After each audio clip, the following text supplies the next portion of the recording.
সামিয়া মিতু। কেমন আছো সবাই? আশা করি ভালো আছো। ছাত্রলীগ সভাপতি নাহিয়ান খান, আপনি কেমন আছেন? আপনি অনেক ভালো আছেন। আশা করি আপনি অনেক ভালো থাকবেন, কারণ যারা মানুষের পা চাটে, লেজ চাটা কুকুর, তারা সবসময় ভালো থাকে, এটা সবাই জানে। তো যাই হোক, আপনি আপনি ছাত্রলীগ ছাত্রলীগ করেন, খুব ভালো কথা, তা নিয়ে আমার কোনো মাথা ব্যথা নেই। কিন্তু আপনি যে আমাদের একজন হুজুরকে অপমান করেছেন, কোরআনের পাখি, আমাদের কোরআনের পাখি মামুনুল হককে যে অপমান করেছেন, লেজ কেটে দেওয়ার কথা বলেছেন, আপনি কি জানেন লেজ কার থাকে? লেজ একমাত্র শুধু কুকুরের থাকে। আপনি তাকে কুকুরের সাথে তুলনা করছেন। তাহলে আমি বলি, কুকুর মামুনুল হক হুজুর না, কুকুর হচ্ছেন আপনি। আপনি দেখতে মানুষের মতো হলেও কিন্তু আপনার ভিতরের রূপটা সম্পূর্ণ কুকুরের মতো, যে কারণে আপনি অন্যের লেজ কাটার কথা বলছেন। বুঝতে পেরেছেন? আচ্ছা নাহিয়ান খান, আপনি ছাত্রলীগের সভাপতি, তো ভালো কথা, ছাত্রলীগ করা অপরাধ না, কিন্তু মানুষকে খুন করা, হত্যা করা, মানুষের বিরুদ্ধে উল্টাপাল্টা কথা বলা, মানুষকে হেনস্থা করা, মানুষকে হয়রানি করাই হচ্ছে অপরাধ। আপনি সেটাই করেছেন। আপনি একজন মানুষকে হত্যার হুমকি দিয়েছেন। লেজ কেটে দেওয়ার মানে কি জানেন? একজন মানুষকে হত্যার হুমকি দেওয়া। আপনি তো বেআইনি কাজ করেছেন। তো আপনার ছাত্রলীগের আদর্শ এত খারাপ কেন? ছাত্রলীগ তো আরো অনেক মানুষ আছে, কই সবাই তো একই রকম না, কিন্তু আপনার আদর্শ এত নোংরা কেন? ছাত্রলীগ আরো কিছু কিছু অবশ্যই আপনার মতো ছিল, যারা মেয়েদেরকে ধরে ধরে ধর্ষণ করতো, বুঝতে পারছেন? ছাত্রলীগ তো আমাদের পরিবারও আছে, কই এমন তো না। নাহিয়ান খান, আজকে আপনি যাদের হয়ে, যাদেরকে খুশি করার জন্য মামুনুল হক হুজুরকে এত বড় কথা বলছেন, আপনাকে আজকে আমি চ্যালেঞ্জ করতেছি।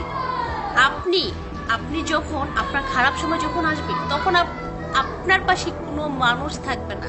আপনার তো লজ্জা হওয়া উচিত যে আমি একটা মিডিয়ার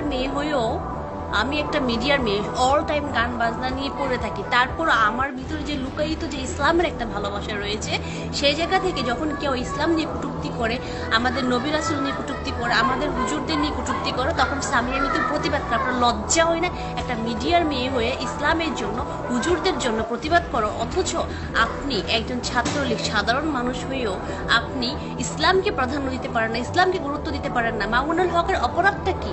সে কিছু উচিত কথা বলেছে ভাস্কর্য নিয়ে, এটাই কি তার অপরাধ? মাই গড, তাহলে কি অন্যায়কে অন্যায় বলা যাবে না? যাবে না? শুনুন, তাহলে আমার পরিচয়টা একটু দিয়ে রাখি। আমি আগেও অনেকবার বলেছিলাম, আমার দাদার আমল থেকে সবাই আওয়ামী লীগ করে, আমার বাপ দাদা 14 গোষ্ঠী সবাই আওয়ামী লীগ করে, কিন্তু আমাদের আওয়ামী লীগের মধ্যে কি রয়েছে জানেন?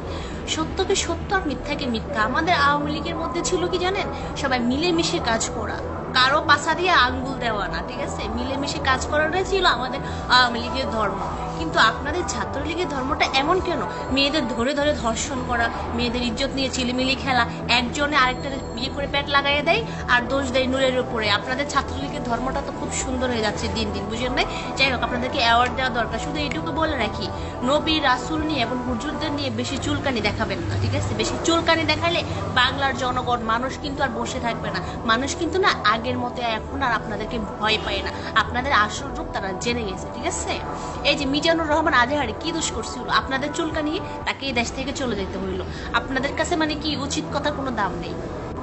আপনারা তো সেই সমস্ত ছাত্রলীগ, আমি তো ভুলে যাইনি যে আমি সবসময় অন্যায় প্রতিবাদ করি। বিপিনুর ভাইয়ার সাথে যে অন্যায় হয়েছে সেটা নিয়ে প্রতিবাদ করেছিলাম, 71 টিভি নিয়ে ইসলাম নিয়ে কটূক্তি করেছিল, প্রতিবাদ করাতে আপনাদের খুব লেগেছিল। আপনারা কি বলছেন? মিজানুর রহমান আর আমার আর বিপিনুর ভাইয়ার পিকচার এডিটিং করে কি করছেন? বিভিন্ন পেজে প্রচারণা চালিয়েছেন আমি নাকি মিজানুর রহমান ভাইয়ের বেড পার্টনার। ছি, লজ্জা করেন আপনাদের। আপনারা নিজেদের স্বার্থের জন্য আর কত কি করতে পারবেন? আপনাদের বিচার আসলে এই পৃথিবীতে হবে না, মহান আল্লাহ আপনাদের বিচার করবে। আমি এখন চলে যাবো। যাওয়ার আগে বিশেষ করে অশ্লীল কমেন্টকারীর উদ্দেশ্যে কিছু কথা বলে যাচ্ছি। যারা পৃথিবীর উদ্দেশ্যে সবকিছুর উদ্দেশ্যে মা বাবা, আর মা বাবা নিয়ে যারা অশ্লীল ভাষায় গালিগালাজ করে, তাদের জন্ম হচ্ছে মা বাবা ছাড়া, এবং তারা হচ্ছে কুকুরের জন্ম, তাদের জন্ম হচ্ছে ডাস্টবিনে, ঠিক আছে? কমেন্ট করতে হিসেব করে করিস। তোরা তো অন্যায় প্রতিবাদ করতে পারিস না, যারা অন্যায় প্রতিবাদ করে তাদেরকে উল্টাপাল্টা কথা বলিস। তোদের জন্ম তো কুকুরের জন্ম, বুঝিস না?